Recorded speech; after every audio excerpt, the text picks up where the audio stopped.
MRT 300 के अंतर्गत आज इंडियन ज्योग्राफी की सबसे महत्वपूर्ण जो थीम है वह है भारत के केंद्र शासित प्रदेश। यूपी लोक सेवा आयोग जो क्वेश्चन पूछता है वो किसी राज्य से संबंधित होते हैं या केंद्र शासित प्रदेश से संबंधित होते हैं। तो उन्हीं से संबंधित आज की जो थीम है यह है MRT 300 के अंदर भारत के केंद्र शासित प्रदेश। आपको पता है भारत के कितने केंद्र शासित प्रदेश हैं, उन्हीं को आज हम देखेंगे। MRT 300 प्रोग्राम या पहल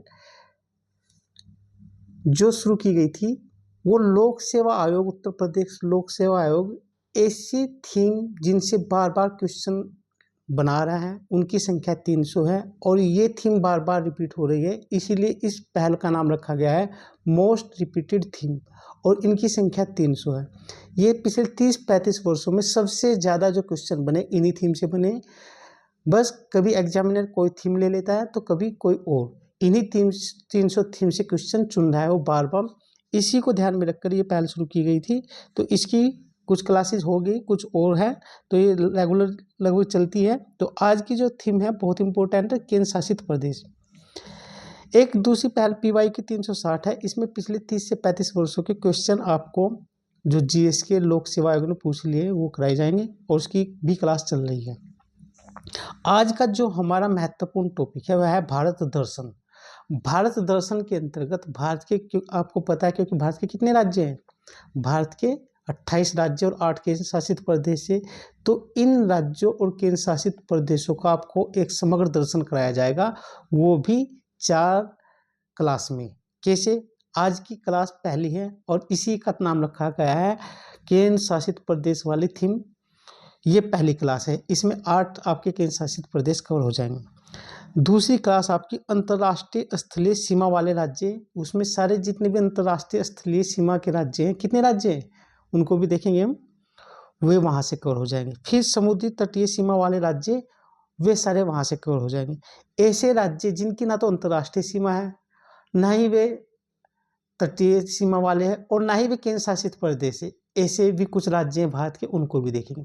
तो लोक सेवा आयोग कभी तो क्वेश्चन उठा लेता है संघ शासित क्षेत्रों से, कभी उठा लेता है तटीय राज्यों से, कभी उठा लेता है किससे, जिनकी सीमा अंतर्राष्ट्रीय है। और उठाता क्या है, उसकी झील पूछ लेगा, उसके सबसे ऊंची पहाड़ी पूछ लेगा, नदी पूछ लेगा, उससे उसी के उद्योग पूछ लेगा, खनन पूछ लेगा, उसकी जनजाति पूछ लेगा उस स्टेट की, यहाँ तक कि जो भी उस स्टेट में है, क्योंकि कोई ना कोई इन्फॉर्मेशन भारत के वो किसी ना किसी राज्य से संबंधित तो है ही। अगर ज्योग्राफी है तो भारत के किसी राज्य से संबंधित तो होगा ना, जैसे उसकी सड़कें, रेलवे, उद्योग धंधे, एग्रीकल्चर, जनजाति, उत्सव, सिटी, खनन क्षेत्र, नदी, पर्वत, पठार, मैदान, ये सारे पर्सन बनते हैं। तो हमने इस क्लास को बहुत स्ट्रक्चर किया है ताकि आपको पूरे भारत का दर्शन करा दिया जाए और वो भी ज्योग्राफी के पॉइंट ऑफ व्यू से। तो आज की जो क्लास है बहुत इंपॉर्टेंट है। इसके अलावा भी हम इंडियन ज्योग्राफी अगर कराएंगे तो उसमें जो थीम चुनी है वो भी बहुत बेहतर तरीके से चुनी गई। आपको एक, जैसे हमने नदी पकड़ी तो नदी से संबंधित सारी चीज़ें आपको किसी भी स्टेट की वहीं पर एक जगह ही मिल जाएगी, उसकी थीम भी आगे कराई जाएगी। तो भारत दर्शन के तहत आज की सबसे इम्पोर्टेंट थीम है कौन सी, भारत के केंद्र शासित प्रदेश। अब देखते हैं, जैसे आपको मालूम होगा कि भारत में कितने प्रदेश हैं, 28 राज्य हैं और केंद्र शासित प्रदेश कितने हैं, 8 है। ये 28 राज्य हैं, केंद्र शासित प्रदेश 8 है, तो कुल मिला के भारत में 36 क्या है, एक तरह से राज्य समझो, ठीक है नहीं। तो 8 भारत में केंद्र शासित प्रदेश हैं। स्थलीय अंतर्राष्ट्रीय स्थलीय सीमा वाले राज्य कितने हैं, 16 राज्य, 2 केंद्र शासित प्रदेश। और भारत की अंतर्राष्ट्रीय स्थलीय सीमा कितनी है, आपको मालूम होगा कितनी है, कमेंट में आपको बताना, फिर भी हम बता देते हैं कितनी, 15,200 किलोमीटर भारत की अंतर्राष्ट्रीय स्थलीय सीमा है। कुछ राज्य ऐसे हैं जो तटीय सीमा वाले, समुद्री तटीय सीमा वाले, वे राज्य 9 हैं और केंद्र शासित प्रदेश कितने हैं, 4।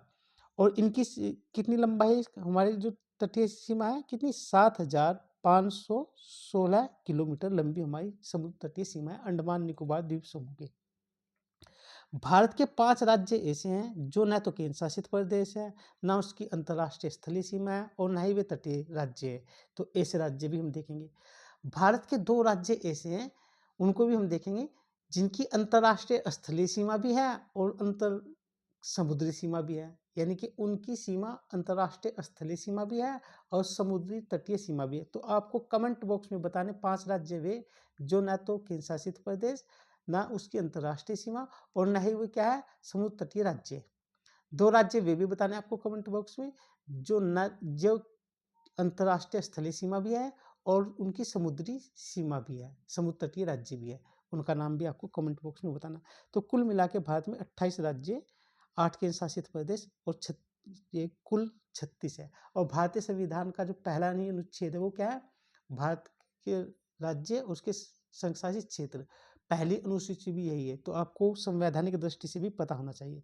तो अब हम अपनी क्लास को अच्छी तरह से शुरू करते हैं, क्योंकि ये एक हमने ओरिएंटेशन दे दिया। हम भारत दर्शन कर रहे हैं और भारत दर्शन में आज का हमारा महत्वपूर्ण टॉपिक है भारत के केंद्र शासित प्रदेश यानी कि संशासित क्षेत्र। आज वैसे तो हमने लद्दाख की एक छोटी सी डेमो क्लास डाल दी थी, मगर जल्दी से लद्दाख को देखेंगे और उसके बाद अन्य राज्यों को। पहला राज्य हमारा क्या है, लद्दाख। तो यहाँ पर हम शुरू करते हैं लद्दाख। लद्दाख भारत का केंद्र शासित प्रदेश आप जानते हैं।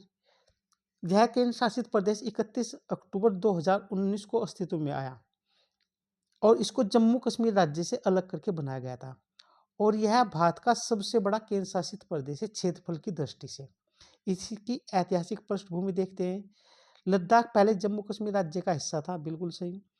अनुच्छेद 370 को हटने के बाद भारतीय संसद द्वारा 5 अगस्त 2019 को जम्मू कश्मीर पुनर्गठन अधिनियम पारित किया गया और इसी के तहत 31 अक्टूबर 2019 को लद्दाख केंद्र शासित प्रदेश के रूप में एक अलग पहचान बनी। तो ये स्थापना से कई बार क्वेश्चन बनते हैं कि किसी राज्य की स्थापना कब हुई, उसकी डेट और तिथि, साथ ही इनकी विधानसभा, विधान परिषद, लोकसभा सीटें, राज्यसभा सीटें से भी क्वेश्चन बनते हैं। यानी कि जितने भी टाइप ऑफ क्वेश्चन बन सकते हैं वे सारी इन्फॉर्मेशन हम आपको भारत दर्शन के तहत सारी करा देंगे। आपको परेशान होने की ज़रूरत नहीं। ये थीम जो चुनी गई है बहुत ही साइंटिफिक वे से चुनी गई है, क्योंकि यहीं से लोक सेवा आयोग क्वेश्चन बना रहा है बार बार। और इनकी पीडीएफ आपको टेलीग्राम चैनल पे जाके मिलेगी, आप वहाँ से जाके डाउनलोड करके पढ़ सकते हैं। भौगोलिक स्थिति देखते हैं। इसका जो क्षेत्रफल है 59,000, इसका जो क्षेत्रफल है यह 59,196 वर्ग किलोमीटर। यह भारत का सबसे बड़ा केंद्र शासित प्रदेश है। ये क्षेत्रफल यहाँ पर गलत है दिया हुआ, इसमें 96,000 किलोमीटर के लगभग है इसका क्षेत्रफल। तो यहाँ पर ये इन्फॉर्मेशन गलत है, 96,000 के लगभग है। इसकी सीमा उत्तर में चीन, अक्साई चीन से, पश्चिम में पाकिस्तान से, पाकिस्तान के कौन से भाग से, पाक अधिकृत कश्मीर यानी कि गिलगित बाल्टिस्तान से, और दक्षिण में जम्मू कश्मीर से लगती है। पूर्व में इसकी सीमा चीन के तिब्बत वाले भाग से लगती है। यहाँ पर जो लद्दाख है इसमें काराकोरम, जास्कर, लद्दाख रेंज है। यहाँ की महत्वपूर्ण नदियाँ सिंधु, श्योक और जास्कर है। प्रशासनिक संरचना से देखें तो यहाँ पर 2 राजधानी हैं। एक ग्रीष्मकालीन राजधानी लेह में है और शीतकालीन राजधानी कारगिल में है। ग्रीष्म में, क्योंकि ये ठंडा प्रदेश है, तो ग्रीष्म में राजधानी हाइट पे ले जाते हैं ताकि ठंडा मौसम प्राप्त हो सके, यानी कि ठंडी जगह उसकी राजधानी बनाई गई। आपको वह बताना है कि भारत में ऐसे कितने राज्य या केंद्र शासित प्रदेश है जिनकी 2 राजधानियाँ हैं, और वो भी कैसे, मौसम के अनुसार। यहाँ का जो उपराज्यपाल होता है वह केंद्र सरकार के द्वारा नियुक्त होता है और उसको उपराज्यपाल कहा जाता है। जैसे उत्तर प्रदेश या मध्य प्रदेश का जो संवैधानिक प्रमुख होता है उसको क्या कहते हैं, राज्यपाल। स्थानीय शासन में यहाँ पर कुछ स्वायत्तता दी गई है, क्योंकि यहाँ पर 2 जिले हैं, एक लद्दाख है और एक दूसरा लेह है, एक कारगिल है, एक लेह है। तो यहाँ पर दोनों ही जिलों में 2 स्वायत्तता परिषद गठित की गई है। लेह स्वायत्त पर्वतीय विकास परिषद और कारगिल स्वायत्त पर्वतीय विकास परिषद। यहाँ पर लोकसभा की 1 सीट है, विधानसभा यहाँ पर सीटें नहीं है, यानी कि यहाँ लद्दाख राज्य में विधानसभा का गठन नहीं किया गया है। जनसंख्या देखते हैं। यहाँ की जो जनसंख्या है काफ़ी कम है, विरल जनसंख्या है। जनसंख्या घनत्व और भी कम है, तो जनसंख्या घनत्व का क्रम भी आपसे पूछ सकता है। इन केंद्र शासित प्रदेशों की। यहाँ की जो भाषा है वह लद्दाखी, हिंदी, उर्दू, अंग्रेजी है। अन्य भाषाओं में बाल्ती, पश्तो और चीना है। बाल्ती, पश्तो और चीना। पर्सन मिलान करने के लिए आ सकता है, तो आपसे पूछ सकता है कि बाल्ती किस राज्य की भाषा है, पश्तो किस भाषा है, या चीना किस राज्य की भाषा है। यहाँ की जो अर्थव्यवस्था या आजीविका है उसका मुख्य क्या क्या है यहाँ पर आपको ध्यान रखना होगा। जो भी विषम जलवायु प्रदेश है, चाहे वे हमारे पर्वतीय प्रदेश विषम जलवायु प्रदेश होते हैं, पठार हो या मरुस्थल हो, वे विषम जलवायु प्रदेश होते हैं।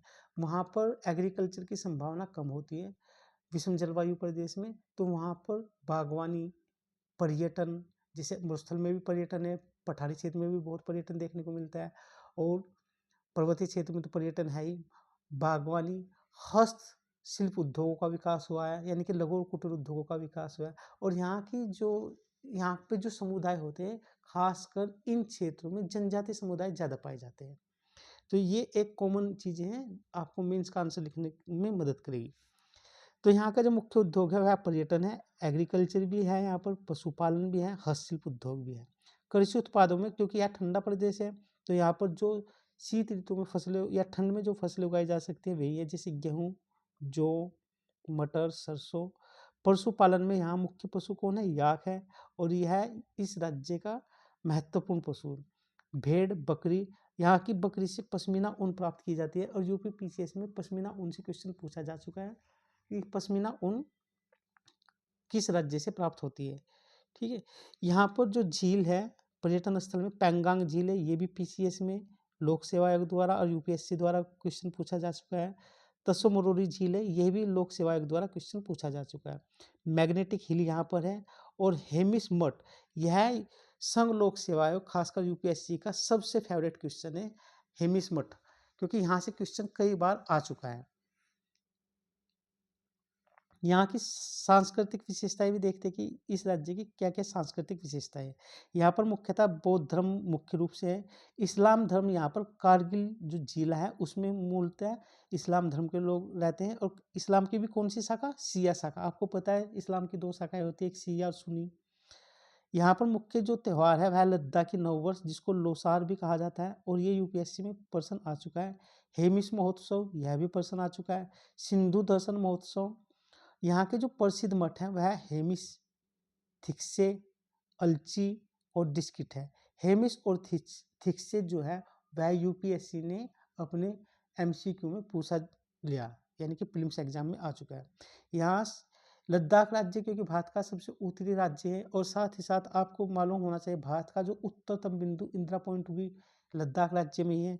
तो यह अपने आप में सामरिक महत्व रखता है, क्योंकि इसकी तीनों ओर से सीमा अंतर्राष्ट्रीय है। एक तरफ इसके पाकिस्तान, चाइना, थोड़ी सी सीमा इसकी कहाँ से लगती है, अफगानिस्तान से भी लगती है, वो दिखाते हैं अभी आपको। लद्दाख चीन और अफगानिस्तान, पाकिस्तान की सीमाओं से सटा हुआ है, इसलिए यह सामरिक महत्व के रूप से भी संवेदनशील क्षेत्र है। कारगिल युद्ध 1999 इसी क्षेत्र में हुआ। भारत चीन के विवादित क्षेत्र, यहाँ पर जो भारत और चीन के मध्य जो विवादित क्षेत्र है वो यहाँ पर है, जैसे अक्साई चीन यहाँ पर है। आपसे पूछ सकता है अक्साई चीन कहाँ पर है, वो भी लद्दाख राज्य में। 2020 में जो घटना हुई गलवान घाटी संघर्ष भारत से चीन के जवानों के बीच, वह यहीं पर है, इसको भी पूछ सकता है। कुछ यहाँ पर सैन्य ठिकाने भी, जैसे द्रास में है, सियाचिन ग्लेशियर है, और आपको मालूम होगा सियाचिन ग्लेशियर दुनिया का सबसे ऊंचा युद्ध स्थल है। कुछ अन्य महत्वपूर्ण तथ्य देखते हैं लद्दाख के बारे में। भारत का सबसे ऊंचा पुल बेली ब्रिज लद्दाख में ही बनाया जा रहा है। सबसे ऊंचा युद्ध क्षेत्र सियाचिन में है, और सियाचिन ग्लेशियर भारत का सबसे बड़ा ग्लेशियर भी है। सबसे ऊंची मोटर बेल पास यहाँ पर उमलिंग पास है, उमलिंग ला पास, और यह यूपी पीसीएस में प्रश्न पूछा जा चुका है। उमलिंग ला पास किस राज्य में है। यहाँ का सबसे ठंडा स्थान कौन सा है, द्रास। सबसे बड़ा राष्ट्रीय उद्यान यहाँ पर हेमिस राष्ट्रीय उद्यान है, और इसमें स्नोबर्ड पाया जाता है। स्नोबर्ड के बारे में यूपीएससी में जैव विविधता पर्यावरण में क्वेश्चन आ चुका है, और हेमिस राष्ट्रीय उद्यान भी यूपीएससी और यूपीपीसीएस में प्रश्न पूछा जा चुका है। तो ये केंद्र शासित प्रदेश लद्दाख था जो हमने देखा। अब आपको मालूम होना चाहिए कि लद्दाख ये वाला जो क्षेत्र है, ये वाला यहाँ पर, ये इसी पे ही भारत का उत्तरतम बिंदु है, इंदिरा कोल, और यहाँ से थोड़ी सी सीमा जो डूरंड लाइन है, ये वाली, ये लाइन डूरंड लाइन है, यह अफगानिस्तान से लगती है, थोड़ा सा टुकड़ा है अफगानिस्तान से लगता हुआ, और अफगानिस्तान का जो क्षेत्र यहाँ पर लगता है जम्मू लद्दाख राज्य, उसका नाम है वाखन गलियारा। यूपीपीसीएस ने वाखन गलियारे के रूप पूछा है कि वाखन गलियारा है कहाँ पर। तो ये बहुत ही इंपॉर्टेंट चीज़ है, क्योंकि ये जो थीम चुनी गई है केंद्र शासित प्रदेश, केंद्र शासित प्रदेश तो खैर सभी बच्चे देखते हैं, राज्यों को तो देखते हैं। हमने यहाँ पर क्या किया है, लोक सेवा आयोग, हमारा ध्येय क्या है, आपको परीक्षा में अच्छे अंक दिलाना। लोक सेवा आयोग जहाँ से प्रश्न उठा रहा है वे सारी इन्फॉर्मेशन एक जगह कलेक्ट करके दे देना, ताकि आपको अच्छी तरह से याद हो जाए। अब हम नेक्स्ट केंद्र शासित प्रदेश देखते हैं, जिसका नाम है जम्मू कश्मीर। जम्मू कश्मीर भारत का एक महत्वपूर्ण, रणनीतिक दृष्टि से भी महत्वपूर्ण है, प्राकृतिक संसाधनों से परिपूर्ण है, साथ ही पर्यटन की दृष्टि से, क्योंकि यहाँ पर पहाड़ है, पर्वत है, झीलें हैं, झरने हैं, नदी है, डल झील है, माता वैष्णो देवी का मंदिर यहीं पर है। तो ये सारी चीज़ें इसको अपने आप में अद्वितीय बना देती हैं। तो यहाँ पर हमने पहला केंद्र शासित प्रदेश लद्दाख देखा, अब हम जम्मू देख रहे हैं, जम्मू एंड कश्मीर। ये जो ग्रीन वाली लाइन है ये हमारे केंद्र शासित प्रदेश है। यहाँ पर ये लद्दाख का मैप दिया गया है पॉलिटिकल, आप यहाँ से देख सकते हैं। इसकी सीमा किससे लगती है इसके बारे में हम पढ़ेंगे। तो जम्मू कश्मीर राज्य के देख रहे हैं हम केंद्र शासित प्रदेश को। जम्मू कश्मीर राज्य 31 अक्टूबर 2019 को धारा 370 हटने के बाद एक नया केंद्र शासित प्रदेश बना, और इससे अलग किया गया कौन सा राज्य, लद्दाख राज्य। यानी कि पहले जम्मू कश्मीर एक था, उसके बाद में 31 अक्टूबर 2019 को उसके दो हिस्से कर दिए गए, एक हिस्सा लद्दाख केंद्र शासित प्रदेश, दूसरा जम्मू कश्मीर।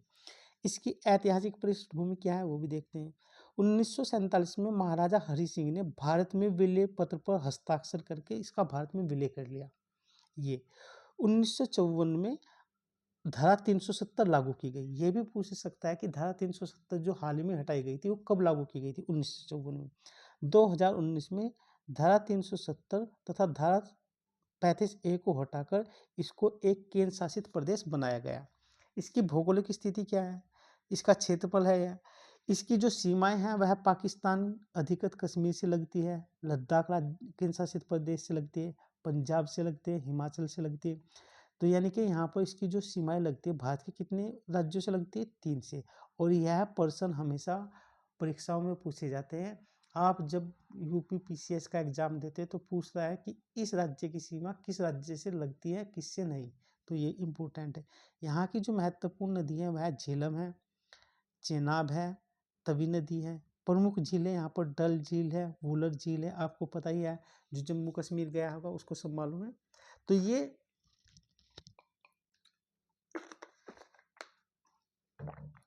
जम्मू कश्मीर से संबंधित महत्वपूर्ण बातें थी। और भी देखते हैं प्रशासनिक संरचना से क्या है। इसकी जो राजधानी है, ग्रीष्मकालीन राजधानी इसकी श्रीनगर है, यानी कि ठंडे क्षेत्र में है, और शीतकालीन राजधानी इसकी कैसी है, जम्मू है। यानी तो जिस तरह से लद्दाख की 2 राजधानी है, इसी तरह से इसकी भी 2 राजधानी है। यहाँ पर विधानसभा की 90 सीटें हैं, लोकसभा की 5 सीटें हैं, और राज्यसभा की कितनी सीटें हैं, 4। विधान परिषद यहाँ पर नहीं है। आपको कमेंट बॉक्स में ये भी बताना कि भारत के कितने राज्यों में विधान परिषद है। जनसंख्या यहाँ पर, ये जनसंख्या 2021 के अनुसार 11 के अनुसार है। यहाँ की मुख्य भाषा उर्दू है, हिंदी, कश्मीरी और डोगरी भाषा भी बोली जाती है। तो जैसे वहाँ पर कुछ विशिष्ट भाषा थी, पश्तो थी, ठीक है, यहाँ पर कौन सी है, डोगरी विशिष्ट भाषा। तो आपको याद रखना। यहाँ की जो अर्थव्यवस्था वही आपको बताया था, जितने भी पर्वतीय क्षेत्र होते हैं उनमें पर्यटन ये कॉमन चीज़ है ना। पर्यटन, कृषि, बागवानी, हस्तशिल्प। प्रमुख यहाँ के उत्पाद कौन कौन से, केसर। यहाँ केसर जो जिस भूमि पे केसर उगाया जाता है उस मिट्टी को बोलते करेवा, और यह जो मिट्टी है कश्मीर की घाटी में मिलती है। करेवा मिट्टी पर ही, यानी कि करेवा जो क्षेत्र है वहाँ पर केसर की खेती की जाती है, और यूपीएससी में करेवा के बारे में पूछा जा चुका है। सेब, अखरोट, पश्मीना ऊन, लद्दाख में भी पश्मीना ऊन थी, यहाँ पर भी। तो ये इंपॉर्टेंट चीज़ है, आपको ध्यान रखना है। यहाँ की जो सांस्कृतिक विशेषता है इसको देखते हैं। यहाँ के जो धर्म है मुख्यतः, जम्मू जो क्षेत्र है वहाँ पर हिंदू धर्म बहुल है, और जो इसका कश्मीर क्षेत्र है वह मुस्लिम, यानी कि मुस्लिम समुदाय अधिक रहते हैं। सिख और बौद्ध भी यहाँ पर रहते हैं। यहाँ के मुख्य त्यौहार ईद, दीपावली, बैसाखी और लोहड़ी है। क्योंकि हिंदू, मुस्लिम है, सिख और बौद्ध है जो उनके त्यौहार है, तो वो कॉमन बात है, यहाँ पर मनाए जाएंगे। सामरिक इसका महत्व है, क्योंकि यह एक तरफ पाकिस्तान से, दूसरी तरफ चीन से सटा हुआ है। नियंत्रण रेखा एलओसी पर संघर्ष विराम उल्लंघन की घटनाएं होती रहती है, ये आपको पता ही है। भारत के जो सैन्य ठिकाने यहाँ पर उरी में है, कुपवाड़ा में है, पुंछ में है। जम्मू कश्मीर केंद्र शासित प्रदेश से अन्य महत्वपूर्ण तथ्य भी देखते हैं। इस केंद्र शासित प्रदेश की सबसे बड़ी जो झील है वुलर झील है, और सबसे लंबी जो नदी है इस केंद्र शासित प्रदेश की झेलम नदी है। भारत में एकमात्र केसर उत्पादक जो क्षेत्र है वह कश्मीर है, और आपको बता ही दिया करेवा मिट्टी में या करेवा जो भूमि है वहाँ पर इसकी फसल क्या है उगाई जाती है। यहाँ के प्रमुख जो पर्यटक स्थल है वह गुलमर्ग है, सोनमर्ग है। गुलमर्ग और सोनमर्ग में फिल्मों की पहले, वर्तमान में तो नहीं, पहले बहुत सारी फिल्मों की शूटिंग गुलमर्ग और सोनमर्ग में होती थी। अमरनाथ है और माता वैष्णो देवी का मंदिर है। तो ये हमने जम्मू कश्मीर केंद्र शासित प्रदेश देखा। अब हम तीसरा केंद्र शासित प्रदेश चंडीगढ़ देखते हैं। और अपनी आधुनिक जीवन शैली के लिए चंडीगढ़ भारत में सबसे फेमस है। अपने जो उसके नियोजन है, नगरीय नियोजन, उसके लिए फेमस है। भारत का सबसे आधुनिक तरीके से बसाया गया केंद्र शासित प्रदेश यानी कि नगर यही है चंडीगढ़। इसके बारे में देखते हैं। ये यहाँ पर आप देख रहे हो दिल्ली, ये दिल्ली है, ये चंडीगढ़ है, ये हमारे केंद्र शासित प्रदेश है। और इसका जो मैप है इस तरह का है चंडीगढ़ का। तो आगे देखते हैं चंडीगढ़ के बारे में कुछ महत्वपूर्ण जो तथ्य हैं उनको देखते हैं। इसकी परिचय देखते सामान्य। इसकी जो स्थापना हुई थी 1 नवंबर 1956। आपसे हमेशा क्वेश्चन पूछा जाता है, राज्यों की स्थापना वर्ष पूछेगा, डेट भी पूछ लेता है। पीसीएस के फेवरेट क्वेश्चन है। ये जो थीम है केंद्र शासित प्रदेश या भारत दर्शन, उसमें वही तथ्य इंक्लूड किए गए हैं जहाँ से क्वेश्चन बनते हैं, और जो क्वेश्चन छूट गए हैं वो अन्य थीम में कवर कर लिए गए हैं। तो आप निश्चिंत होकर इसकी अच्छी तरह से क्लास देखें, पीडीएफ जाके डाउनलोड करके टेलीग्राम से पढ़ें। भारत का केंद्र शासित प्रदेश पंजाब हरियाणा की संयुक्त राजधानी है, यानी कि चंडीगढ़ जो है यह पंजाब राज्य की भी और हरियाणा राज्य की भी संयुक्त राजधानी है। इसका क्षेत्रफल यह है, और यह भारत का सबसे छोटा केंद्र शासित प्रदेश है। जनसंख्या इसकी यहाँ पर आप देख ही रहे।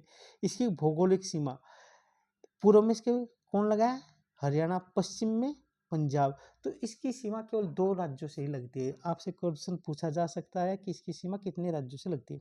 प्रशासनिक व्यवस्था, यह केंद्र शासित प्रदेश है। यहाँ का जो प्रशासक है उसकी नियुक्ति केंद्र सरकार करती है। यहाँ से लोकसभा की 1 सीट है, राज्यसभा की यहाँ पर सीटें है नहीं, विधानसभा की भी सीटें यहाँ पर नहीं है, यानी कि यहाँ पर विधानसभा की सीटें नहीं है। यहाँ का जो प्रशासक है उसकी नियुक्ति कौन करती है, केंद्र सरकार करती है। कुछ यहाँ की जो नदियाँ झीलें देखते हैं, यहाँ की प्रमुख नदी घग्गर नदी, और यहाँ की जो झील है सुखना झील। घग्गर नदी ऐतिहासिक दृष्टि से सिंधु घाटी सभ्यता आपको याद होगा, ठीक है नहीं। और सुखना झील यूपी पीसीएस का फेवरेट क्वेश्चन है। ये कहाँ पर, चंडीगढ़ में। यहाँ की जो जलवायु उष्णकटिबंधीय आर्द्र और शुष्क है। यहाँ का जो वन्य जीव अभ्यारण्य है सुखना वाइल्ड लाइफ सेंचुरी है, बहुत इंपॉर्टेंट है, ये अभी तक प्रश्न नहीं आया यूपीपीसीएस में। सुखना झील आ चुका है कई बार। यहाँ की जो अर्थव्यवस्था है, क्योंकि देखो ये एग्रीकल्चर लैंड तो है नहीं यहाँ पर, तो यहाँ पर क्या विकसित होगा, पर्यटन होगा, सिटी से संबंधित छोटे मोटे उद्योग होंगे, सेवा क्षेत्र का ज़्यादा विकास होगा। पर्वतीय क्षेत्रों में सेवा क्षेत्र के रूप में केवल पर्यटन का विकास होगा, बाकी यहाँ पर हर तरह के सेवा क्षेत्र का विकास होगा। जैसे यहाँ पर आईटी उद्योग, रियल एस्टेट उद्योग, शिक्षा, टूरिज्म यानी कि education tourism, medical tourism, IT park यहाँ पर है, इंडस्ट्रियल एरिया यहाँ पर है। संस्कृति और त्यौहार देखते हैं यहाँ पर। यहाँ की जो मुख्य भाषा है वह हिंदी, पंजाबी, अंग्रेजी है। लोक नृत्य जो यहाँ पर है भंगड़ा और गिद्दा।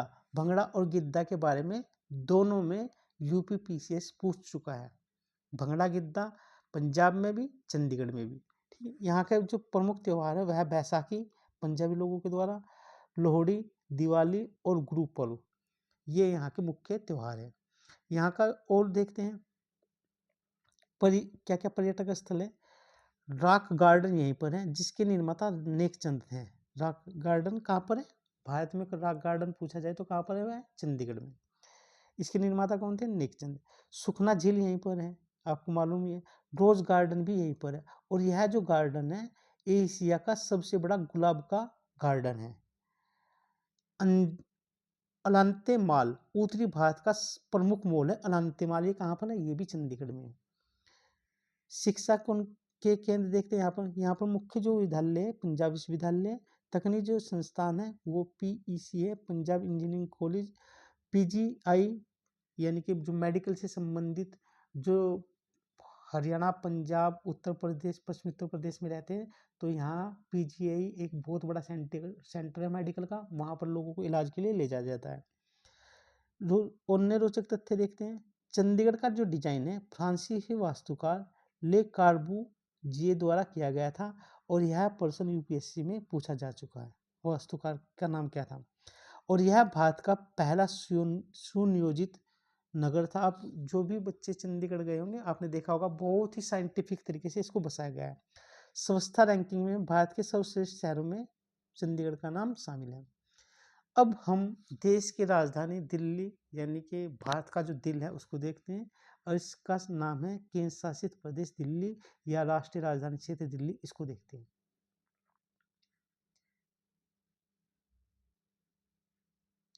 दिल्ली का नक्शा आप देख ही रहे हैं यहाँ पर। ये हमारे यहाँ पर चंडीगढ़ के नीचे दिल्ली। हम जो केंद्र शासित प्रदेशों का हम पढ़ाने का जो क्रम है, उत्तर में लद्दाख, फिर जम्मू कश्मीर, फिर कौन सा है? चंडीगढ़। अब हम दिल्ली, उसके बाद दादर नगर और दमन द्वीप, उसके बाद लक्षद्वीप, फिर पांडिचेरी और अंडमान निकोबार द्वीप समूह के रूप में पढ़ा रहे हैं। तो आप देख रहे हैं दिल्ली है और ये यमुना नहर है। यहाँ पर आप इसकी कौन कौन से राज्य इससे लगे हुए हैं इसके बारे में पूछ सकता है। तो इन्हीं के बारे में आज की हमारी जो क्लास है वो है, उसी को देख रहे हैं। तो दिल्ली के बारे में देखते हैं। दिल्ली को राष्ट्रीय राजधानी क्षेत्र का दर्जा प्राप्त है और 1 नवंबर 1956 को संघ शासित क्षेत्र बना। 1 नवंबर 1956 को यह क्या बना? संघ शासित क्षेत्र। और 1991 में इसमें राष्ट्रीय राजधानी क्षेत्र बनाया गया। नई दिल्ली भारत की राजधानी है, आपको पता ही है। इसका इतना वर्ग किलोमीटर क्षेत्रफल है, इतनी जनसंख्या है।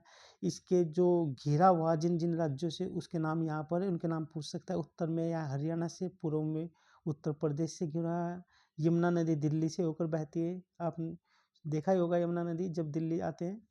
तो यहाँ पर प्रशासनिक विभाजन देखते हैं। इसमें 11 जिले हैं, लोकसभा की इसमें 7 सीटें हैं, 70 सीटें विधानसभा की हैं और राज्यसभा की 3 सीटें। हाल ही में जो चुनाव हुआ जिसमें बीजेपी सरकार आई दिल्ली में, तो 70 विधानसभा सीटों पर ही आई है। तो ये प्रश्न पूछता है क्योंकि इस बार चुनाव विधानसभा की दिल्ली में, तो यहाँ की ये इन प्रशासनिक पर भी प्रश्न बन सकते हैं। यहाँ की जो मुख्य नदी और झील कौन सी है? मुख्य नदी यहाँ पर यमुना नदी है। झील कौन सी है? संजय झील और नजफगढ़ झील। ये दोनों ही झील इंपॉर्टेंट है क्योंकि अभी तक पीसीएस में पूछी नहीं गई, इसलिए इन प्रश्न बनने की पूरी संभावना है।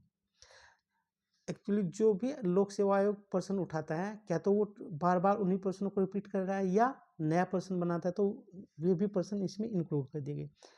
दिल्ली की जलवायु और वन्य जीवन देखते क्या है। यहाँ की जलवायु उपोष्ण कटिबंधीय महाद्वीप की जलवायु है, यानी कि गर्म ग्रीष्म ऋतु और ठंडी शीत ऋतु। राष्ट्रीय उद्यान वन्य जीव अभ्यारण्य देखते हैं यहाँ पर कौन कौन से। असोला भाटी वन्य जीव अभ्यारण्य ये पूछा जा चुका है यूपी पीसीएस में।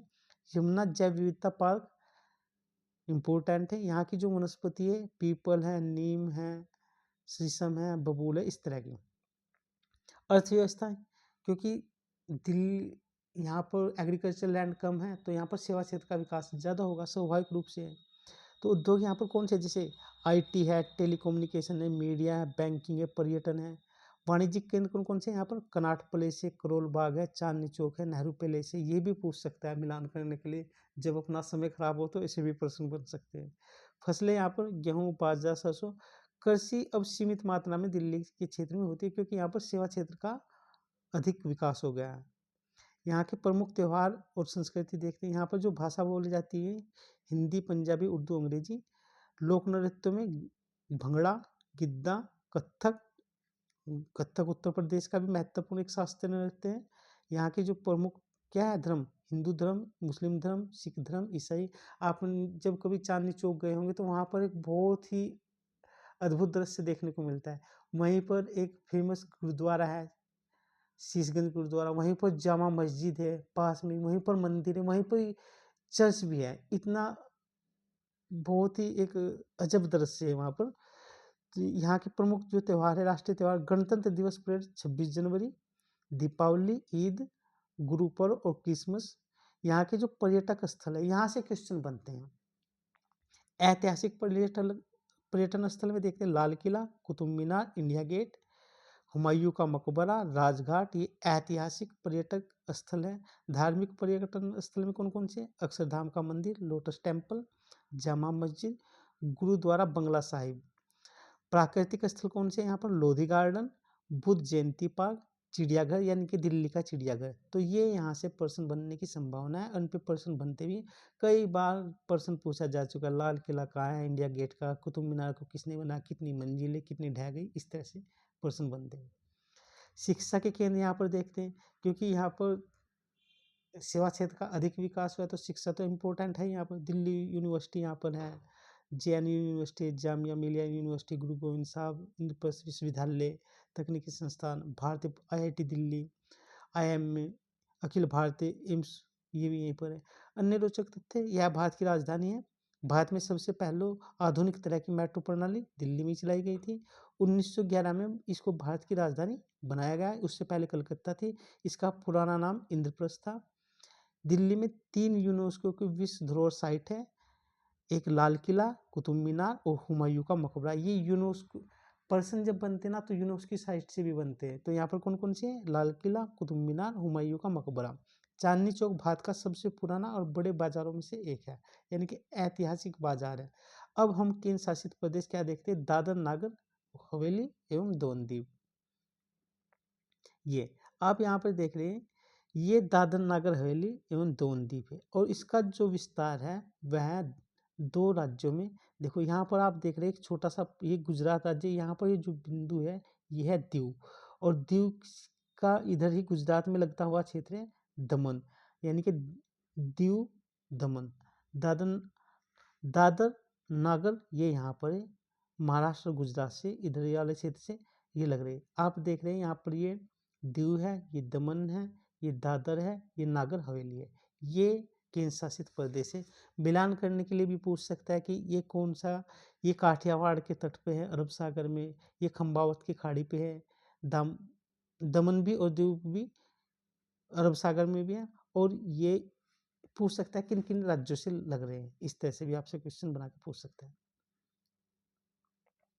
तो दादर नागर हवेली और दमन दीव के बारे में देखते हैं। 26 जनवरी 2020 को इन दोनों केंद्र शासित प्रदेशों का विलय कर दिया गया। अब इनका एक संयुक्त नाम रखा गया है, दादर नागर हवेली और दमन दीव।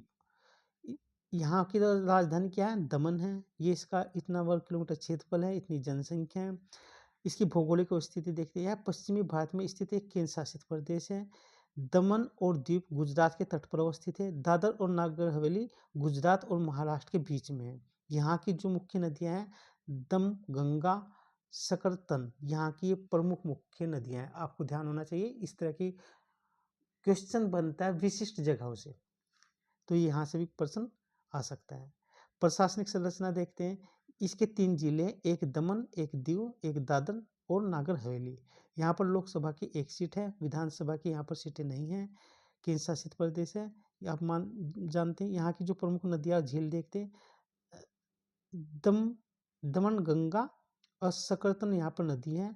झीलें कौन सी? खानवेल झील और वंगंगा झील, ये मोस्ट इम्पोर्टेंट है। यहाँ की जलवायु कैसी है? गर्म और आर्द्र उष्णकटिबंधीय प्रकार की। राष्ट्रीय उद्यान देखते हैं, वन्य जीव उद्यान सत्यमालिया डियर पार्क यहाँ पर है। वनगंगा झील उद्यान है। कघई वन्य जीव अभ्यारण्य है। मुख्य वनस्पति यहाँ पर कौन है? साल, टीक, बांस, आम और नारियल। तो ये इम्पोर्टेंट है। और पर्यावरण जो हमारा एक टॉपिक है, वहाँ पर इस तरह के उद्यानों के बारे में, जैव विविधता के बारे में हर रोज क्वेश्चन आता है। अर्थव्यवस्था कैसी है यहाँ पर? उद्योग है, पर्यटन है, मछली पालन है, क्योंकि समुद्र तट है तो मछली पालन स्वाभाविक है। शराब उत्पादन है, क्योंकि इससे लगता हो आधुनिक कल्चर है पूरी मुंबई और गुजरात एरिया में, तो शराब कल्चर भी है। शराब उत्पादन, कृषि, कपड़ा उद्योग, प्लास्टिक उद्योग। फसलें यहाँ पर चावल, दाल, नारियल, काजू की जाती है। आगे देखते हैं यहाँ की जो संस्कृति और त्यौहार। भाषा गुजराती, मराठी और हिंदी है। लोक नृत्य यहाँ पर तूरी बहुत इंपॉर्टेंट है। टरल, वर्ली नृत्य ये इंपॉर्टेंट है, ये पूछे जा सकते हैं क्योंकि हर वर्ष क्वेश्चन नृत्यों पे आता है, जैसे तेरा ताली कहाँ पर है, गिद्दा कहाँ पे, गरबा कहाँ पर, इस तरह से है ना। यहाँ के जो प्रमुख त्यौहार हैं, क्योंकि यहाँ पर अधिकांश जनसंख्या कैसी है, हिंदू धर्म वाली, ईसाई और मुस्लिम लोग भी निवास करते, तो यहाँ पर त्योहारों में दीपावली, होली, गणेश चतुर्थी और नवरात्रि। गणेश चतुर्थी क्योंकि दक्षिण भारत में गणेश की पूजा ज़्यादा की जाती है, खासकर महाराष्ट्र वगैरह में, तो इसलिए गणेश चतुर्थी इंपॉर्टेंट है यहाँ पर। अन्य पर्यटक स्थल यहाँ पर सोमनाथ महादेव मंदिर दमन में है। सोमनाथ महादेव मंदिर सेंट पॉल चर्च दीव में है। ऐतिहासिक स्थल दमन का किला है, दीव का किला है। प्राकृतिक स्थल जमपोर बीच कहाँ पर है, दमन में। घोगला बीच दीव में है। वनगंगा झील, घोगला बीच यूपीएससी में आ चुका है। शैक्षणिक संस्थान ये doctor APJ Abdul Kalam government college Silvassa में है। गवर्नमेंट पॉलिटिकल कॉलेज दमन में है। कुछ रोचक तथ्य जानते हैं। 2020 में इन दोनों को मिला के एक केंद्र शासित प्रदेश बनाया गया, ये तो बता ही दिया। पहले यह पुर्तगाल के नियंत्रण में था और 1961 में भारत में इसका विलय हुआ, ये पूछ सकता है। यहाँ पर ही भारतीय नौसेना का महत्वपूर्ण बेस है। दमन और दीव को भारत का मिनी गोवा भी कहा जाता है क्योंकि यहाँ की जो कल्चर है गोवा से मिलती है। गोवा की कल्चर आधुनिक वेस्टर्न कल्चर है। अब हम केंद्र शासित प्रदेश लक्षद्वीप देखते हैं, और लक्षद्वीप भारत का प्रवाल भित्तियों से निर्मित एक द्वीप है, जहाँ बंगाल की खाड़ी में अवस्थित अंडमान निकोबार द्वीप समूह कैसे हैं, ज्वालामुखी के अधिकांश द्वीप है। वहीं लक्षद्वीप जो है वो प्रवाल भित्तियों से निर्मित है। प्रवाल आप जानते हैं, पढ़े होंगे, कोई बात नहीं, नहीं पढ़े तो। अब देखते हैं, ये हम यहाँ पर पहुँच गए लक्षद्वीप में। केरल से लगता हुआ, थोड़ा सा केरल से डिस्टेंस में है, फिर पुडुचेरी और अंडमान हमारा लास्ट केंद्र शासित प्रदेश है। तो लक्षद्वीप के यहाँ पर ये कुछ क्या है, द्वीप है, जैसे मिनिकॉय है, कल्पेनी है, कावरत्ती है, अंद्रोथ है, कडमाट है, किल्टन है, चेतलाट है। ये इसके प्रमुख क्या है, द्वीप है, द्वीपों के नाम है। अब यहाँ पर हम इनसे संबंधित अन्य इंफॉर्मेशन देखेंगे लक्षद्वीप से संबंधित। इसकी जो स्थापना हुई 1 नवंबर 1956 को यह केंद्र शासित के रूप में स्थापित किया गया। इसकी राजधानी कावरत्ती है। कभी कभी मिलान करने के लिए भी राज्यों और केंद्र शासित प्रदेशों की राजधानी देते रहा है। देखो, मिलान करने के लिए जो राजधानी आती है वो ग्रुप में आती है, क्या तो आएगी केंद्र शासित प्रदेश की, या आएगी नॉर्थ ईस्ट के राज्यों की, या आएगी तटीय राज्यों की, या आएगी अंतर्राष्ट्रीय स्थलीय सीमा के राज्यों की, या वे राज्य आएंगे जो ना तो अंतर्राष्ट्रीय हैं सीमा वाले, ना तटीय हैं, ना केंद्र शासित है, ना उत्तर पूर्व के हैं वे राज्य। ऐसे उनकी संख्या कितनी है, 5। नाम बताना आपको कमेंट बॉक्स में कौन कौन से हैं। इसका क्षेत्रफल दिया गया है। यह भारत के सबसे छोटे केंद्र शासित प्रदेशों में से है लक्षद्वीप। लक्षद्वीप भारत के पश्चिमी तट पर, अच्छा, केरल से वो बता ही दिया, केरल से थोड़ी सी डिस्टेंस पे है। इसमें 36 द्वीप हैं, जिनमें से केवल 10 द्वीपों पर ही आबादी निवास करती है। यह सारे द्वीप अटाल से बने, यानी कि प्रवाल द्वीप है। जो लक्षद्वीप के सभी द्वीप कैसे प्रवाल द्वीप। 36 द्वीपों में से केवल 10 द्वीपों पर ही मानव का निवास होता है, बाकी निर्जन है। प्रशासनिक विभाजन देखते हैं, यहाँ पर एक ही जिला है, लक्षद्वीप जिला। लोकसभा की एक ही सीट है, विधानसभा यहाँ पर है ही नहीं। इस द्वीप पर अवस्थित प्रमुख द्वीप और झीलें देखते हैं। आबादी वाले जो द्वीप है इसमें कावरत्ती, अगत्ती, मिनिकॉय, अमिनी, किल्टन, चेटलथ, कदमत, बिट्रा, अंद्रोथ और बंगाराम। ये आपसे नाम भी पूछ सकता है कि ये द्वीप कहाँ के हैं, तो इनका नाम ध्यान रखना है, क्योंकि इसमें से कवरत्ती, मिनिकॉय, किल्टन से कई बार क्वेश्चन आ चुका है। यहाँ की जो प्रसिद्ध झीलें, कोई प्राकृतिक झीलें नहीं है, लेकिन लैगून झील पाई जाती है। लैगून झील जैसे केरल में भी बहुत सारी पाई जाती है। यहाँ की जो जलवायु है उष्णकटिबंधीय समुद्री जलवायु है। यहाँ पर जो क्या है, जैव विविधता, उसको देखते हैं। पित्ती पक्षी अभ्यारण्य यहीं पर है। लक्षद्वीप लैगून संरक्षण क्षेत्र भी यहीं पर है। यहाँ की जो प्रमुख वनस्पतियां वह नारियल है, समुद्री घास है, प्रवाल भित्तियां है। तो ये कुछ लक्षद्वीप के बारे में इंफॉर्मेशन था। लक्षद्वीप की अर्थव्यवस्था देखते, फिर इसकी संस्कृति और त्यौहार। क्योंकि समुद्री क्षेत्र है तो मत्स्यन और पर्यटन तो स्वाभाविक है। यहाँ पर मत्स्य पालन, विशेषकर टूना मछली यहाँ पर पाली जाती है। नारियल की खेती की जाती है। पर्यटन उद्योग बहुत विकसित है। फसलों में नारियल कृषि की विशेषता, यहाँ की भूमि उष्णकटिबंधीय खेती की जाती है। मिट्टी की अधिक उपजाऊ नहीं है यहाँ की। संस्कृति क्या है, यहाँ की मुख्य भाषा मलयालम, केरल से लगता हुआ है। जस्ती मिनिकॉय द्वीप में बोली जाने वाली भाषा है जसरी, तो इम्पोर्टेंट है आपके लिए। यहाँ के जो नृत्य है, लावा नृत्य, लावा वो पठार लावा नहीं, लावा नृत्य, ये प्रश्न पूछ सकता है। पारंपरिक मलयालम नृत्य, यहाँ का जो धर्म है मुख्यतः इस्लाम धर्म है, क्योंकि यहाँ की अधिकांश आबादी की उनसे है, मुस्लिम समुदाय की है।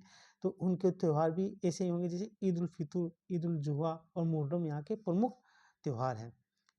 लक्षद्वीप में यानी कि अधिकांश जनसंख्या कैसी, मुस्लिम समुदाय की, मुस्लिम बहुल क्षेत्र है। यानी कि पर्यटन स्थल कौन कौन से, यहाँ पर धार्मिक प्राकृतिक पर्यटन देखेंगे, कुछ ऐतिहासिक होंगे तो उनको भी देखेंगे। धार्मिक पर्यटक स्थल में अजरा मस्जिद, ये कवरत्ती में, जामा मस्जिद भी है यहाँ पर। प्राकृतिक जो पर्यटक स्थल है कवरत्ती द्वीप पर है, यह मुख्य पर्यटक स्थल है। मिनिकॉय द्वीप भी, यह लैगून के लिए प्रसिद्ध है। अगत्ती द्वीप स्कूबा डाइविंग और वाटर स्पोर्ट्स के लिए प्रसिद्ध है। बंगाराम द्वीप प्राकृतिक सौंदर्य शांति के लिए प्रसिद्ध है। तो ये आपको पता होना चाहिए। यहाँ के जो शैक्षणिक संस्थान है जैसे लक्षद्वीप सरकारी स्कूल, कवरत्ती में IIT, ये प्रमुख है। कुछ अन्य रोचक तथ्य, यहाँ कोई नदी झील नहीं, केवल समुद्री लैगून या प्रवाल भित्तियाँ ही पाई जाती हैं। यह भारत का एकमात्र प्रवाल द्वीप है। यहाँ के लोग मुख्यतः मलयाली संस्कृति वाले हैं, यानी कि मलयालम संस्कृति है वहाँ से प्रभावित है ये लोग। भारत के बाकी हिस्से से यह हवाई और समुद्री मार्ग से ही जुड़ा है, यानी कि भारत की मुख्य भूमि से ये दूर है, ये तो स्वाभाविक है, बताया था। अब हम एक बहुत ही महत्वपूर्ण प्रदेश देखते हैं, पुडुचेरी। और पुडुचेरी की विशेषता है, इसके 4 जिले 3 अलग अलग राज्यों में हैं। उनका क्रम भी पूछ लेता है कभी कभी कौन कौन से हैं। देखो ये है हमारा पुडुचेरी, यहाँ पर ये वाला। और यह पुडुचेरी आंध्र प्रदेश में इसका एक जिला है, तमिलनाडु में 2 जिले हैं, एक जिला कहाँ पर है, केरल में। तो आपसे पूछ सकता है ऐसा केंद्र शासित प्रदेश कौन सा है जिसकी तटीय सीमा अरब सागर और बंगाल की खाड़ी दोनों से लगती है, जो 3 राज्यों में विस्तृत है, जिसमें केवल 4 जिले। उन जिलों का उत्तर से दक्षिण क्रम भी पूछ सकता है। जैसे यहाँ पर ये पुडुचेरी है, तो यहाँ पर अगर आप देख रहे होंगे ये इसके प्रमुख जिले हैं जो दर्शाया गया मैप में।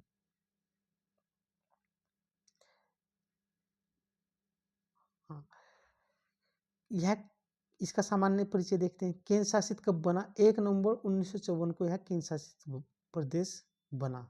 औपचारिक विलय इसका 16 अगस्त 1962 में हुआ। इसकी राजधानी पुडुचेरी है। बहुत छोटा है, 492 वर्ग किलोमीटर का। भारत में तीसरा सबसे छोटा केंद्र शासित प्रदेश है, जनसंख्या इसकी इतनी है। इसकी भौगोलिक स्थिति देखते हैं, क्योंकि प्रश्न हमेशा यहीं से बनते हैं। और इनका उत्तर से दक्षिण आपको क्रम याद रखना है। उत्तर में सबसे यनम है, फिर तमिलनाडु में पुडुचेरी, कराईकाल है, फिर केरल में, इस तरह से याद रखना है। देखो पुडुचेरी केंद्र शासित प्रदेश है और उसमें 4 जिले हैं और 3 अलग अलग राज्यों में फैले हुए। पुडुचेरी तमिलनाडु से घिरा है, कराईकाल तमिलनाडु से घिरा है, यमन आंध्र प्रदेश में और माही केरल तट पे है, केरल से घिरा है। यानी कि 4 जिले 3 राज्यों में, 2 समुद्री तट से इनकी सीमाएं लगती हैं, एक और बंगाल की खाड़ी से, दूसरी अरब सागर से। यहाँ पर संभाग 1 है, उसमें जिले 4 है, एक पुडुचेरी, कराईकाल, यमन, माहे। लोकसभा की सीटें यहाँ पर 1 है और विधानसभा की कितनी सीटें हैं, 30। अन्य महत्वपूर्ण बातें देखते हैं। यहाँ की प्रमुख नदियाँ पिन्नई नदी, अरास लाल नदी, शंकर बारानी नदी। यहाँ की जो झील है उसुद्दू झील, कलिवेली झील, ये इम्पोर्टेंट है। कभी कभी प्रश्न आता है ना, प्रश्न UPPCS में, तो ऐसी जगह से उठा के देता है, बच्चा देखता रह जाता है, तो ये बहुत इंपॉर्टेंट है। यहाँ की जलवायु और जैव विविधता देखते हैं। उष्ण कटिबंधीय मानसून जलवायु है। यहाँ की जो अभ्यारण्य है वह ओसुडू झील पक्षी अभ्यारण्य है। यहाँ पर मुख्यतः क्या, धान, गन्ना, नारियल, मूंगफली की खेती की जाती है। मत्स्य तो होगा क्योंकि समुद्र तट है। हैंडलूम उद्योग, पर्यटन उद्योग और इलेक्ट्रॉनिक्स उद्योग भी यहाँ पर प्रमुख रूप से विकसित हुआ है। यहाँ की जो संस्कृति है उसको देखते हैं। संस्कृति क्या क्या है, त्यौहार कौन से हैं, पर्यटक स्थल कौन से हैं। यहाँ पर जो भाषाएं बोली जाती है, तमिल भाषा, तेलुगु, मलयालम, फ्रेंच और अंग्रेजी। लोक नृत्य यहाँ पर करगट्टम लोक नृत्य है, देवरटम ये भी लोक नृत्य है। यहाँ के जो प्रसिद्ध त्यौहार है, पोंगल है, दिवाली है, फ्रांसी महोत्सव है, पुडुचेरी का समुद्री उत्सव है। यानी कि इससे ये स्वाभाविक रूप से प्रतीत होता है यह हिस्सा फ्रांस के अधीन रहा होगा, क्योंकि यहाँ पर फ्रांस की कल्चर अधिक है। जैसे हमारा दादर नागर हवेली दमन द्वीप में पुर्तगाल की संस्कृति दिखाई देती है। यहाँ के जो प्रमुख स्थल है अरविंदो आश्रम यहीं पर है, मानाकुल्ला विनयार मंदिर यहीं पर है, बसिलिका ऑफ सेक्रेड हार्ट यहीं पर है। यहाँ के कुछ ऐतिहासिक स्थल फ्रांसीसी कॉलोनी, राजनिवास, अयनकर प्लाजा, प्राकृतिक स्थल यहाँ पर promenade beach, paradise beach, Shri Aurobindo botanical garden. यानी कि जो बीच है इनसे भी क्वेश्चन बनते हैं, ये इन तटों से भी प्रश्न बनते हैं। शिक्षा संस्थान, ये यहाँ के कुछ शिक्षा संस्थान है। इसके रोचक तथ्य देखते हैं। पुडुचेरी पहले फ्रांस के अधीन था और 1954 में भारत में इसका विलय हुआ। यह भारत का एकमात्र केंद्र शासित प्रदेश है जहाँ फ्रांसीसी प्रभाव आज भी देखा जा सकता है। फ्रांसीसी शासन के कारण यहाँ पर कुछ लोग आज भी फ्रांसीसी नागरिकता रखते हैं। अब भारत का सबसे महत्वपूर्ण रणनीतिक दृष्टि से महत्वपूर्ण केंद्र शासित प्रदेश देखते हैं। देखो, रणनीतिक दृष्टि से लद्दाख महत्वपूर्ण है, लक्षद्वीप महत्वपूर्ण है और अंडमान निकोबार द्वीप समूह में महत्वपूर्ण है। भारत के 8 जो केंद्र शासित प्रदेश हैं उनमें से उत्तर से दक्षिण हम पढ़ाते आ रहे हैं और यह अंतिम है अंडमान निकोबार द्वीप समूह। बहुत ही महत्वपूर्ण है, बहुत ही अद्भुत है। ये यहाँ पर है और ये इसके कुछ द्वीप है। इनके द्वीप के नाम देखते हैं। देखो, ये अंडमान है, ये पूरा क्षेत्र अंडमान वाला, और ये निकोबार वाला। तो इनके 3-3 हिस्से हैं, जैसे उत्तरी अंडमान, मध्य अंडमान और छोटा अंडमान। इसी तरह से उत्तरी निकोबार, छोटा निकोबार, इस तरह से कुछ हिस्से। जैसे यहाँ पर देखो, ग्रेट निकोबार, लिटिल निकोबार और ये कार निकोबार। इसी तरह से ये लिटिल अंडमान और लेसर अंडमान और ग्रेटर अंडमान, इस तरह से इसके हिस्से। यहीं पर अंडमान जो ये है, यहीं पर पोर्ट ब्लेयर है स्थित है, इनकी राजधानी। तो आगे यहाँ पर देखते हैं कुछ इसमें चैनल भी देखेंगे क्या है। देखो, यहाँ पर अंडमान सी है, ये बंगाल की खाड़ी है, ये इंडियन ओशियन है, इस तरह से। तो इसके कुछ चैनल भी देखेंगे। क्वेश्चन यहाँ से हमेशा पूछे जाते हैं। रणनीतिक महत्वपूर्ण है क्योंकि भारत का अंतर्राष्ट्रीय क्या विश्व का काफ़ी व्यापार यहीं से होकर गुजरता है। यहाँ पर थिएटर कमांड है, मतलब हमारी नौसेना, आर्मी और नेवी की यहाँ पर सैन्य बेस है, इस तरह से। तो इसकी स्थापना देखते हैं 1 नवंबर 1956 को है, केंद्र शासित रूप के रूप में बना। पोर्ट ब्लेयर इसकी राजधानी, जन वर्ग इतने किलोमीटर इसका एरिया या जनसंख्या है। इसकी जो भौगोलिक स्थिति है, बंगाल की खाड़ी में 572 द्वीपों का एक समूह है, जिसमें से केवल 37 द्वीप पर ही मानव निवास करते हैं। अंडमान और निकोबार द्वीप समूह को 10 डिग्री चैनल अलग करता है। जैसे यहाँ पर देख रहे थे ना, ये वाला अंडमान, यहाँ पर ये जो चैनल है ये 10 डिग्री, ये अंडमान द्वीप है और नीचे वाला है निकोबार द्वीप है। इन दोनों के बीच में 10 डिग्री चैनल है। इसके बारे में आगे भी पढ़ेंगे क्योंकि यहाँ से प्रश्न बनते हैं। प्रशासनिक विभाजन, इसमें 3 जिले, एक उत्तर मध्य अंडमान और दक्षिणी अंडमान तथा निकोबार। लोकसभा की यहाँ से केवल 1 सीट है, विधानसभा यहाँ पर है नहीं। यहाँ की प्रमुख नदियाँ कल्पोनी नदी, नंदा नदी, झीलें रास आइलैंड झील, डिगलीपुर झील। ये इम्पोर्टेंट है जैव विविधता की दृष्टि से। भारत के सबसे अधिक जैव विविधता वाले क्षेत्रों में है। यहाँ पर बहुत सारे जो राष्ट्रीय उद्यान, पक्षी अभयारण्य हैं और आयोग इनसे क्वेश्चन बनाता है। जलवायु उष्णकटिबंधीय समुद्री प्रकार के हैं। यहाँ के जो प्रमुख राष्ट्रीय उद्यान है, महात्मा गांधी समुद्री राष्ट्रीय उद्यान, माउंट हेरियर राष्ट्रीय उद्यान, इस पे प्रश्न आ चुका है माउंट हेरियर पे। रानी झांसी समुद्री राष्ट्रीय उद्यान। वन्यजीव अभयारण्य कौन कौन से यहाँ से, ग्रेट निकोबार बायोस्फीयर रिजर्व तथा चिड़िया टापू वन्यजीव अभयारण्य। यहाँ की जो अर्थव्यवस्था है, क्योंकि समुद्र से घिरा है तो स्वाभाविक है पर्यटन होगा, मत्स्यन होगा, तो मछली पालन है, पर्यटन है, कृषि, लकड़ी, नारियल उद्योग, फसलें, नारियल, सुपारी, केले, हल्दी आदि। यहाँ की जो संस्कृति है उससे प्रश्न बनते हैं और प्रश्न बहुत सारे पूछे जाते हैं यहाँ से। यहाँ पर जो भाषाएं बोली जाती है, हिंदी, बंगाली, तमिल, तेलुगु, निकोबारी, मलयालम भाषा। यहाँ का जो नृत्य, निकोबारी नृत्य, त्यौहार, दुर्गा पूजा, दिवाली, पोंगल और निकोबारी उत्सव। यहाँ के जो पर्यटक स्थल है उनसे प्रश्न बनते हैं। जैसे धार्मिक पर्यटक जो स्थल है, विपियर आइलैंड चर्च, रंगट शिव मंदिर। ऐतिहासिक स्थल, सेलुलर जेल, जिसको काला पानी की जेल भी कहा जाता था। आपने सुना होगा कि काला पानी की सजा भारत के कई महान स्वतंत्रता सेनानियों को दी गई थी। रास आइलैंड, ये इसके ऐतिहासिक स्थल है। प्राकृतिक स्थल, राधानगर बीच हैवलॉक आइलैंड में, बाराटांग द्वीप, लाइम स्टोन गुफा यहाँ पर है, और बायोल्यूमिनेस बीच भी यहीं पर है। तो ये इसकी कुछ ऐतिहासिक स्थल थे, उनको देखा। यहाँ पर कुछ केंद्रीय संस्थान है, अंडमान निकोबार द्वीप केंद्रीय विश्वविद्यालय। रोचक तथ्य देखते हैं इसके बारे में, क्योंकि क्वेश्चन यहीं से बनते हैं। भारत की पहली जो जेल थी वह सेलुलर जेल थी, काली पानी वाली वो यहीं पर थी।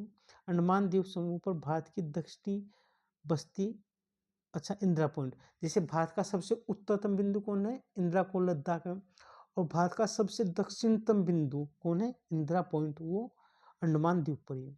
यहाँ पर जनजातीय जो समूह है, यहाँ से क्वेश्चन हर वर्ष आते हैं। यहाँ की जो जनजाति है, जारवा, ओंगे, शमसेन, सोमपेन, ग्रेट अंडमानी, सेंटेलिज, यह भारत की जनजाति है। और जारवा जनजाति भारत की आर्द्र जनजाति, सबसे प्राचीन जनजाति है।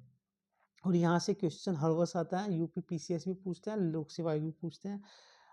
पिछले कुछ हाल ही के कुछ वर्षों में एक पर्यटक की यहाँ पर इन जनजातियों द्वारा ही हत्या कर दी गई थी, क्योंकि वो ऐसे क्षेत्र में चला गया था जो मानव के लिए प्रतिबंधित है, यानी कि मानव को वहाँ पर जाना नहीं चाहिए था।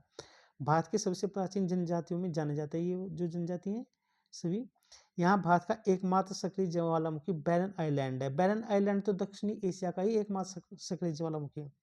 अंडमान निकोबार द्वीप समूह में सबसे ऊंची जो चोटी है सैंडल पीक है, उत्तरी अंडमान द्वीप पर अवस्थित है। माउंट धुलियर जो चोटी है वह ग्रेट निकोबार द्वीप पर है। माउंट हैरियट जो चोटी है वह दक्षिणी अंडमान द्वीप पर है। ये अलग अलग द्वीपों की महत्वपूर्ण ऊंची पर्वत चोटियां हैं, इनसे भी क्वेश्चन आया है। 2022 में कुछ द्वीपों का नामांकन किया गया था, जैसे रास आइलैंड को नेताजी सुभाष चंद्र बोस नाम दिया गया था, हैवलॉक आइलैंड को स्वराज द्वीप नाम दिया गया था, नील आइलैंड को शहीद द्वीप नाम दिया गया था। यहाँ से प्रश्न बन सकता है, यहाँ से प्रश्न बनते हैं, बहुत इंपॉर्टेंट है, क्योंकि ये ना दो जल बॉडियों को अलग करना होता है तो उसको चैनल बोलते हैं, यानी कि जल संधि बोलते हैं। तो उसी के बारे में यहाँ से प्रश्न हमेशा आते हैं। जैसे यहाँ पर देखेंगे, अगर हम जाएंगे तो यहाँ पर हमारा जैसे ये है, थोड़ा सा हम नीचे जाते हैं ताकि आपको समझ में जाए। हाँ, ध्यान से देखना, ये हमारी 0 डिग्री रेखा है, ये 0 डिग्री अक्षांश रेखा। तो इसके उत्तर में यहाँ पर सबसे पहले आएगा, ये कौन आएगा, ये आएगा मालदीव देश, फिर इधर आएगा हमारा लक्षद्वीप, फिर इधर आएगा, क्योंकि ये भारत क्या है, ऐसे भारत है ना, ऐसे ना भारत, फिर आएगा ये अंडमान निकोबार द्वीप समूह, तो ऐसे ये द्वीप है ऐसे, और फिर इधर ये सुमात्रा, म्यांमार के द्वीप है कुछ, इधर ये इंडोनेशिया के द्वीप है, इस तरह। तो इन द्वीपों को कुछ जल संधियां अलग कर रही है। अब उन्हीं के बारे में देखना, जैसे कोको स्टेट म्यांमार के कोको द्वीप को अंडमान से अलग करती है। यहाँ पर ये कोको द्वीप है म्यांमार का, और भारत के अंडमान द्वीप से जो इस जल संधि को अलग कर रही है इन दोनों को, उसका नाम क्या है, कोको जल संधि, कोको पास। 6 डिग्री जो चैनल है ग्रेट निकोबार को इंडोनेशिया के रोडो द्वीप से अलग करता है।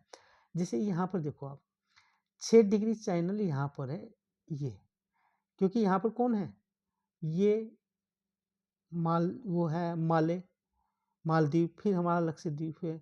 तो यहाँ पर कोई द्वीप है इंडोनेशिया का रोडो आइलैंड, और ये 6 डिग्री चैनल के द्वारा भारत के किस द्वीप से अलग हो रहा है, निकोबार, ग्रेट निकोबार द्वीप से अलग हो रहा है।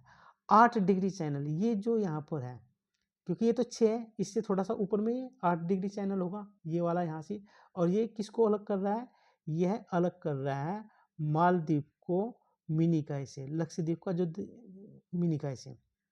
9 डिग्री चैनल मिनिकॉय को लक्षद्वीप से अलग कर रहा है, यानी कि यहाँ पर लक्षद्वीप का एक वो है लक्षद्वीप, फिर ये मिनिकॉय, और फिर मालदीव, इस तरह से अच्छी तरह से देखेंगे हम। 6 डिग्री चैनल तो ये रोड आइलैंड को ग्रेटर निकोबार से अलग कर रहा है। 8 डिग्री चैनल मिनिकॉय को लक्षद्वीप से अलग कर रहा है, और 9 डिग्री चैनल, ये 9 डिग्री चैनल है, ये मिनिकॉय को लक्षद्वीप से अलग कर रहा है, ठीक। और 10 डिग्री चैनल अंडमान और निकोबार द्वीप समूह के बीच में है, जबकि डेक्कन जो पास है दक्षिणी अंडमान और लघु अंडमान के मध्य है। तो ये कुछ महत्वपूर्ण चैनल थे, यहाँ से प्रश्न हमेशा बनते हैं। ये आज हमारी जो थीम थी केंद्र शासित प्रदेशों की, बहुत इंपॉर्टेंट थीम थी, यहाँ से हर वर्ष क्वेश्चन आते हैं। तो यह अब सेशन समाप्त होता है, और इसकी PDF आप टेलीग्राम चैनल से जाके डाउनलोड कर सकते हैं।